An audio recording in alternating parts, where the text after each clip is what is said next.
Hey guys, what's up? I'm Brian with Fishers Off-Road, and today I'm going to be answering a question that I get a lot this time of the year. Right now, we are in the beginning of November. It's archery season here in Middle Tennessee. The rut is about to pop off, and I get a question every year that goes something like this. Can I use my ATV or side-by-side to get to my stand, my setup, my blind? Can I use it to get back in closer to where I'm hunting? This is a question that I get all the time this time of the year, and this is not a yes or no question. This is not a one-size-fits-all question. As a matter of fact, this is always a controversial question.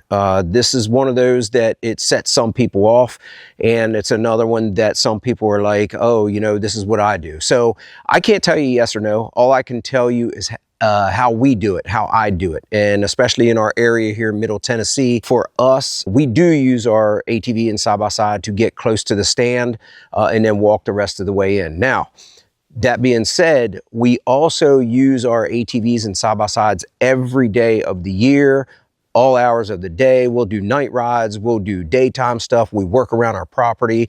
Our neighbors use their ATVs and side-by-sides to check their cattle, to feed their cattle. We use our ATVs and side-by-sides around here in Middle Tennessee as like a normal vehicle, everyday use. If you're in an area where there's absolutely no ATV or side-by-side or recreational activity at all during the year, and you come in there during deer season and you start getting in your unit and you're starting it up at 5 o'clock, 6 o'clock in the morning, and you're getting back to your stand, those deer are going to know. They're going to know something's up. So if you have an area, especially a public area, like if you're using it on public property, something like a wildlife management area that you can use an ATV or side-by-side on, you got to be really careful with that, because that can also trigger some emotions from other guys or gals that may not use a vehicle to get back into where they're going. Our property borders 2,000 acres of wildlife management area here in Middle Tennessee, and there's a road that goes around the outside of the property. Now, during hunting season, you can use that road. So I hear people driving on it when I'm up in my stand hunting, and actually it's a good thing for me, because a lot of times they'll push deer back over to our side, and we capitalize on that opportunity.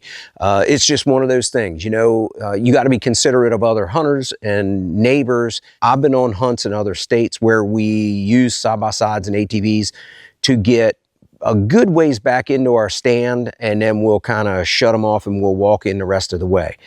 I've even actually been on a hunt where I had a side-by-side parked literally 100 yards away, and there was more deer over by that side-by-side walking by in that area than there were in my area. So you just never know. It's like I said, it's not a one-size-fits-all, but you just got to be courteous of other hunters and think about the area you're going into. How loud is your side-by-side?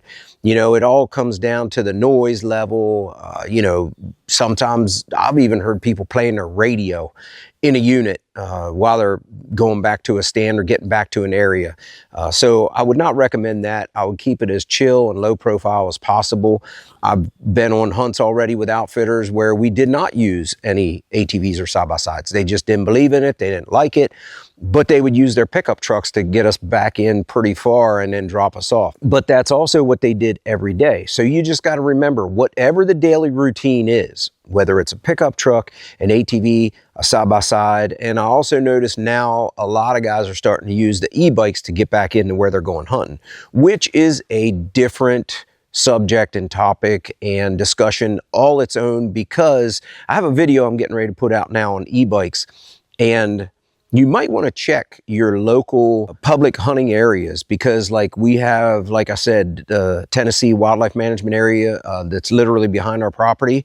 There are some regulations on e-bikes, which I never thought there would be, but I'm going to do another video on that. So stay tuned for that video, because that just kind of blew my mind on what you can and can't do with e-bikes on a public hunting area.